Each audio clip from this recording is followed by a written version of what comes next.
వెనుకబడిన కులాల అభివృద్ధి కోసం ప్రభుత్వం కొత్త కార్పొరేషన్లు ఏర్పాటు చేసిందని ప్రభుత్వ సలహాదారు షబ్బీర్ అలీ అన్నారు. కొత్త కార్పొరేషన్లకు నిధులు ఇచ్చి అన్ని వర్గాల అభివృద్ధికి కృషి చేస్తామని తెలిపారు. 10 ఏళ్లుగా వెనుకబడిన కులాల వారు తమకు కార్పొరేషన్ కావాలని అడుగుతున్నారని అన్నారు. అమిత్ షా చెప్పిందే చెప్పడం తప్ప చేసిందేమీ లేదని కూడా విమర్శించారు. అవినీతి ఆరోపణలు చేస్తున్న మోదీ అమిత్ షా ఎందుకు విచారణకు ఆదేశించడం లేదని ప్రశ్నించారు.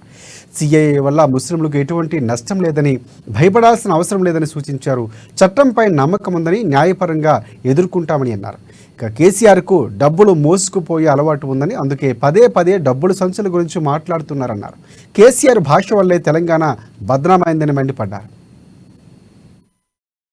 ముఖ్యమంత్రి గారికి అండ్ క్యాబినెట్ మినిస్టర్కు ధన్యవాదాలు చేస్తున్నాను. నంబర్ 1. నంబర్ 2, నిన్న దేశానికి హోమ్ మినిస్టర్గా ఉన్న అమిత్ షా గారు వచ్చినారు. అమిత్ షా గారు వచ్చినట్టు రొటీన్ రికార్డ్ వాళ్ళది.